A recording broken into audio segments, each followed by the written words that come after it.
feeling tired. Always like this. Trying to get some sleep. It depends on what work I have for that day. So if I have a shoot, then I would try to get some more sleep and wake up for the shoot and get ready and then go for the shoot. And if it's not a shooting day, if I'm trying to write, then I proceed in that way. I mean, depends कि कर क्या रहा हूँ, shoot कर रहा हूँ या लिख रहा हूँ या क्या काम है उस दिन, उसके मुताबिक होता है. It's just special because it's not that hot. I'm not a very, actually I think I'm not a summer person, but winters make me lazy. But I think it's more, I mean, you can walk out, you can go out and you can walk and you can be more. गर्मियों में बहुत अब गर्मी पड़ती है लाहौर में, so for that matter whole of Pakistan. So I grew up in Lahore. काफ़ी स्कूलों में गया था मैं, but the last being I did my A-levels from Lacoste, then I went to Government College, then I went for 3 months to Lahore School of Economics, and then eventually NCA. So yeah, a lot of places.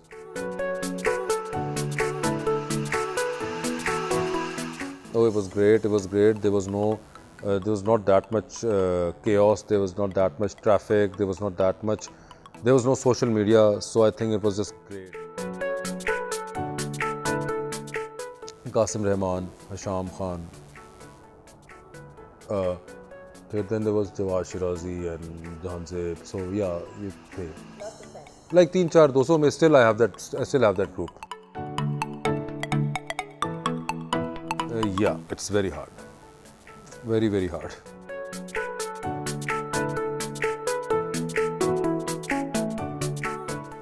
Oh, you just sulk and you sit and you sulk and feel frustrated, and that's it. And which is most of the days.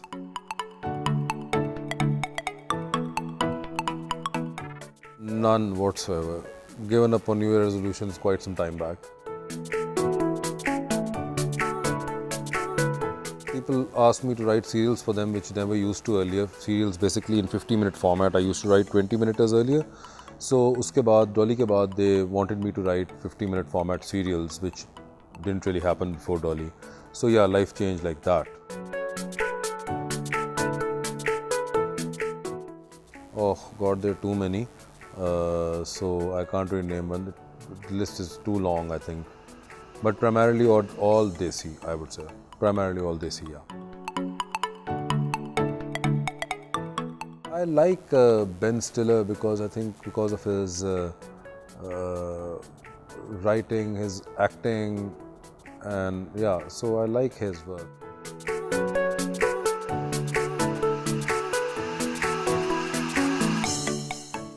Inspiration तो पता नहीं, एक idea बस आया था तो I just thought that we can take it there. फिर करते हुए I had to do a lot of research about those kind of people and फिर काफ़ी लोगों से बात की, their accents, then Google as always is the biggest help.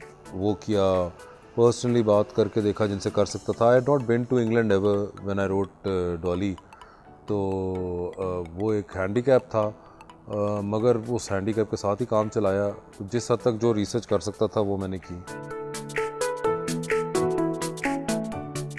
Every time before going on stage for a show, I think I get nervous. As in the, stage like award shows and all these shows, of course there's a lot of nervousness, and I think it actually shows in the first 5-10 minutes as well.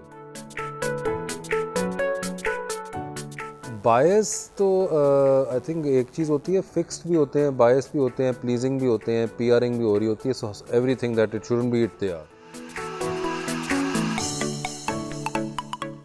Pakistani films. You have to sit down, which is the hardest thing about writing in general, that you have to sit and make yourself write and then wait for an inspiration, और फिर वो आए और फिर आप लिखें. But I feel that about writing, the hardest thing is to make yourself sit down, which is very hard.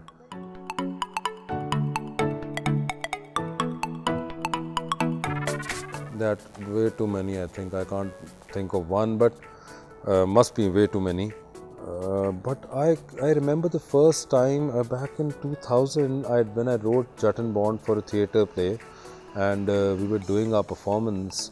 On the second day, it was a 3-day performance, और दूसरा दिन था और पहले दिन हमारे पास कुछ 100 लोग आए थे, 300 लोगों का 400 लोगों का हॉल था, और हमारे अपनी जेब से पैसे लगे थे क्योंकि हम एक दोस्त की वालदा से लिए हुए थे। तो जब दूसरे दिन कुछ बेहतर हुआ और तीसरे दिन मुझे याद है कि किसी तरह मुझे पता चला, भाई मैं अंदर था, बैक स्टेज था मैं और अभी प्ले स्टार्ट नहीं हुआ था, तो मुझे मेरे दोस्त ने आके कहा कि यार वो लोग बाहर बहुत ज़्यादा आ गए हैं। मैंने कहा पता नहीं 100 थे, 150 हो गए होंगे, and I knew that it had to be really big for us to break even for that play even, and I was really worried because दोस्त की वालदा के पैसे थे, हमने कहा वो तो वापस दे देंगे, तो छोटा सा अमाउंट था 50,000 रुपये उस वक्त के हिसाब से। एंड आई रिमेंबर कि मैंने उस वक्त बड़ा दुआ शुआ मांगी कि या अल्लाह कुछ हो जाए। And then when the play started, और प्ले के बाद when I went on stage, and I remember Almora का हॉल 2 था कल्चरल कॉम्प्लेक्स का, और वहाँ पे लोग फ्लोर के ऊपर बैठे हुए थे। So I still remember that moment very clearly कि जब वो देख के मैं तो अजीब सा ही हो गया कि ये मतलब इतने लोग कहाँ से आ गए, और आ गए एक्चुअली में, and we eventually manage to break even. मैंने उससे पहले ऑल द थिएटर स्टार्ट कर दिया था, मगर वो that was the first time that I had written something and I was directing and acting in it as well. The jut and bond theatre version I am talking about 2000। So वो एक बड़ी first time acknowledgement थी मेरे लिए कि writing की, क्योंकि मैं बिल्कुल राइटर नहीं हूँ ना था, तो वो मुझे फर्स्ट टाइम जब लिखा था और उसकी एक्नॉलेजमेंट मिली, तो वो एक बड़ा एक अजीब सा मोमेंट था कि yes it is working, and then they were laughing, and then I think वो बड़ा एक रियलाइजेशन थी कि yes they are actually laughing on something that I wrote. तो वो जो अंदाज़ा था या वो जो तुक्का था वो सही लगा। No I am not, because you have to think very seriously about humor. You see, if you have a situation, a humorist or someone who does comedy or whatever has to think beyond a normal level for it to be for them to find a funny side of it. उसके अंदर से एक उसकी funny side ढूंढने के लिए आपको पहले उसको एक्सेप्ट करना पड़ता है as what it is, which is a normal situation or a serious situation. Then you go beyond that level and look for a way in which it can look funny. So when you go beyond that level, I think वो आपको इतना serious कर देती है, और focus चाहिए होता है इतनी डेप्थ में जाने के लिए कि उस चक्कर में बेचारे वो सीरियस हो जाते हैं बाय डिफ़ॉल्ट। वेयरएज आप एक सीरियस बात ऊपर से सीरियस लग रही है, आप उसी को कैशन करें, उसी को बाउंस करके आप सीरियस कर दें। मतलब एक bad example to give I would say, मगर जिस तरह किसी ने मुझे एक बार कहा कि एक किस्सा सुना रहा मुझे कि किसी के फादर की डेथ हो गई। अब एक डेथ एक सीरियस बात है, तो डेथ हो गई तो उनकी वालदा ने कहा कि बेटे वो पुलों के ऊपर ना तुमने फल वो लेकर आना जो तुम्हारे अब्बा को पसंद थे। तो बाकी से वो जो साहब थे उन्होंने आगे से कह दिया कि जी अब्बा जी तो गंडेरियाँ चूपते सन। अब ये एक बड़ी अजीब बात है एक डेथ के मौके पर कहना। तो यू नो वो ये मतलब I am trying to explain to you कि this humour in it, but they you go beyond the obvious which is a very serious situation. तो इस किस्म की वजह मुझे लगता है इस वजह से शायद बहुत डेप्थ में सोचते हैं, जिसकी वजह से सीरियस ज़्यादा हो जाते हैं। या of course a lot, Ahmad Butt, Nadeem Baig, Humayun Saeed, lot of people that I really like and I really get along with Numan Ijaz. So I have quite a long list industry के अंदर भी जो है। I'll have to, I'll tell you what did I Google. I just Googled something. I Googled the number for Andaz restaurant in Lahore. Yeah, it was just last night. Fahad Mustafa was here, so I had to take him there. So I didn't have their number, so I had to made a booking. So I Googled that. Yes. ये मुश्किल है। I don't take a lot of selfies. Not a regular selfie person. Takes a lot of effort for me to take my own selfie even. The last picture someone took with me was I think right before I did the show. It was 2 hours back. हाँ, नीचे को basement में किसी ने मैं car park करता उस वक्त ली थी। किसी की तस्वीर याद है मुझे अपनी नहीं याद मैंने कब ली।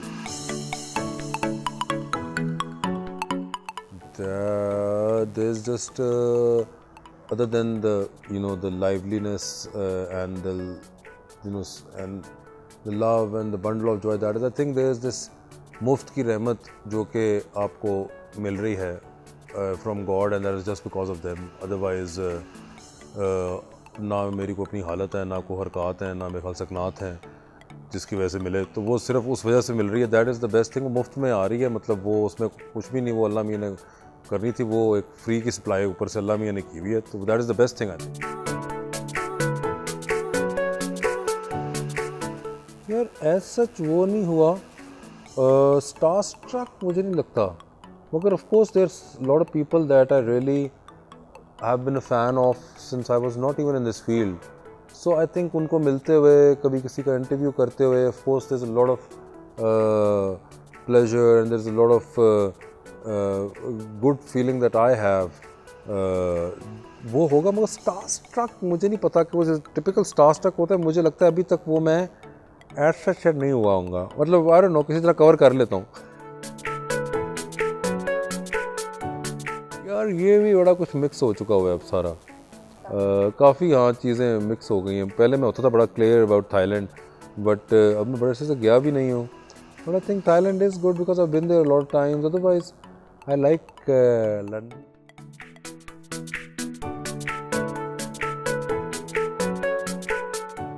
I think it feels good when someone recognizes you, but it all depends on how you are traveling, और आप किसके साथ अकेले ट्रैवल कर रहे हैं, फैमिली के साथ कर रहे हैं। देन फिर वो कई लोग होते हैं जो कि मिलते हैं सिर्फ, which is nice, they want to talk. Then there people who just want to take a selfie. Selfie के अंदर मसला ये होता है कि फिर कई बार जगह देखनी पड़ती है, जो कि मुझे कई बार इशू होता है बड़ा, कई बार होता है कहीं सिक्योरिटी का मसला होता है, फिर कई कुछ जगह ही ऐसी नहीं होती, मतलब कोई फौतगी, मैंने फौतगियों में भी लोगों ने सेल्फियाँ मांगी हैं, which is very distasteful I think. तो मैं अब थोड़ा सा बदतमीज़ हो गया, मैं कह देता हूँ जब कोई ऐसी जगह हो ना कि यार नहीं, हर जगह नहीं होती है सेल्फ़ी लेने की, हर मकाम ऐसा नहीं होता। मैं अपनी फैमिली के साथ हूँगा, मैं नहीं लूँगा।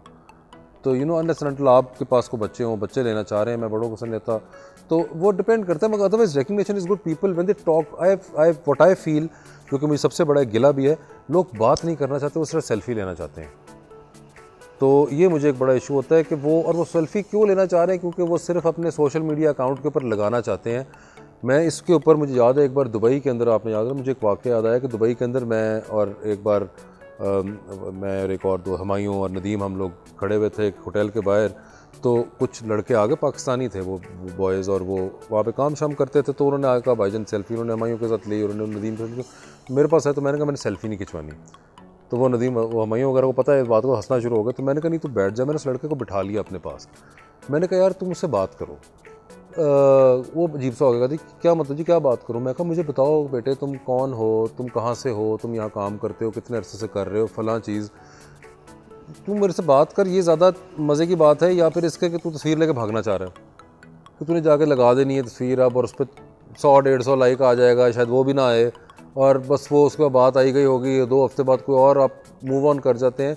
मैंने कहा for me, if I am a huge fan of Daniel Day Lewis, I would like to talk to him first, then maybe उसके बाद अगर कोई मौका ऐसा है तो मैं ले लूँ सेल्फ़ी, मगर उससे पहले मैं बात तो करूँ। मुझे वो याद रहेगा, मेरे साथ रहेगी वो चीज़ सारी ज़िंदगी, बजाय इसके कि मैं सेल्फ़ी लेके जान छोड़ा कि लॉ जी हो गई टिक मार्क सेल्फ़ी, अब आगे चलें।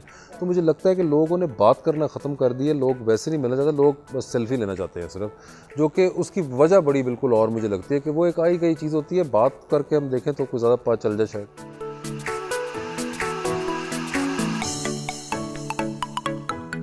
ऑकवर्ड नहीं है सच, मतलब ऑकवर्ड नहीं, मगर वो जनरली वही होता है जब कोई सेल्फ़ी कोई गलत जगह पे को कर ले तो वो एक ऑकवर्डनेस होती है, मगर वैसे ऑकवर्ड नहीं है। नो, मतलब एक वो बड़ी छोटी सी ऑकवर्डनेस होती है, कोई कर ले, जिस तरह वो कोई इमिग्रेशन पे मैं था, वहाँ पे किसी ने सेल्फ़ी मांग ली, तो वो जी वो गोरे भी देख रहे थे, मैं भी अजीब सा कॉन्शियस हो रहा था कि भाई यहाँ से इमिग्रेशन से निकल जाने दे, कहीं बिठा ही ना ले ये, तो यू नो सो हाँ कि ये सेल्फी या क्या पता नहीं जो, तो वो किस किस्म की ऑकवर्डनेस आई थिंक होती होगी।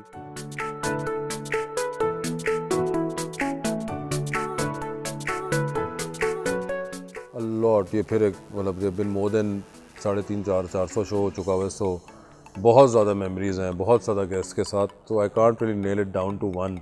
जुनैद जमशेद साहब का भी आई रिमेंबर, जनरल सिप करे जुनैद भाई के साथ when he was coming, and I remember कि उनसे मेरी बात हुई शो से पहले, तो मैंने कहा कि आप दिल दिल पाकिस्तान आखिर में गा देंगे। हाँ बस ऐसे टेंडरों ने कहा मैं गा दूंगा, तो वो हो गया। And I remember during the show पता नहीं क्या एकदम मेरे डायरेक्टर ने मुझे कहा, तो एकदम मेरे जहन में आया और आई ट्राइड कि वो एतबार की कोई बात हुई और मेरा वो पर्सनली बहुत फेवरेट था, तो मैंने उनसे कहा कि जो एतबार अगर आप गा दें, which was a total blunder that I took, और वो उन्होंने आगे से वो गा दिया, उन्होंने उसकी जो 2 लाइनें गाई, he I think it was a very memorable interview, because उसके अंदर मैंने काफ़ी उनसे पूछा भी, उनसे मैंने वो जो एक बड़ी कंट्रोवर्सी हुई थी ख़वातीन की ड्राइविंग वाली, वो सवाल भी मैंने उनसे पूछा। और तो हाँ, उन्होंने बड़ा कैंडिडली किया, उन्होंने फुल इन्जॉय किया वो शो। जो उनका एक इमेज था जो लोगों के जहन है, मेरे ख्याल से वो उस दिन उन्होंने काफ़ी चेंज किया, the way he was interacting and the way he was enjoying and laughing. And if you get to see that show, आप वो शो दोबारा देखें तो आपको उसमें बड़ी कुछ इंटरेस्टिंग बातें जो उन्होंने की थी वो की थी। सो आई थिंक वो एक बड़ा मेमोरेबल शो था। And I think after 1.5 months of that he passed away. So बड़ा एक बड़ी ज़बरदस्त मेमोरी है।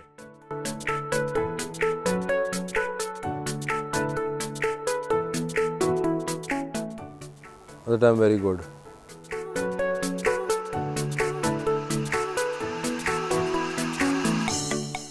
Hopefully Eid or around Eid.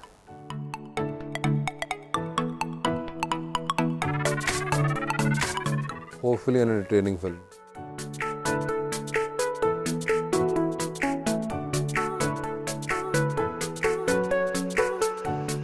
तो सबसे लाइकली इसमें से आयमा बेग लगती हैं, क्योंकि हमज़ा एक्टर हैं, सुहाय एक्टर हैं, अहमद एक्टर हैं, मोहसिन भी एक्टर हैं। मोहसिन तो खैर मुज़ाकरात में भी मेरे साथ अभी हैं, तो वो उनके साथ दोबारा उनके साथ काम कर ही रहा हूँ।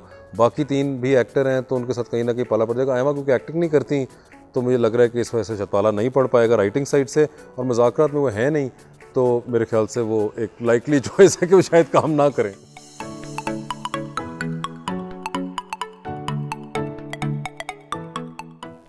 बड़ा जिगरा है यार।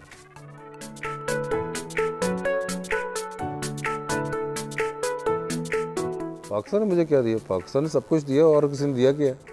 ये सब कुछ पाकिस्तान ने आपके सामने, मैं बैठा हुआ पाकिस्तान है। और क्या, I am here because of Pakistan.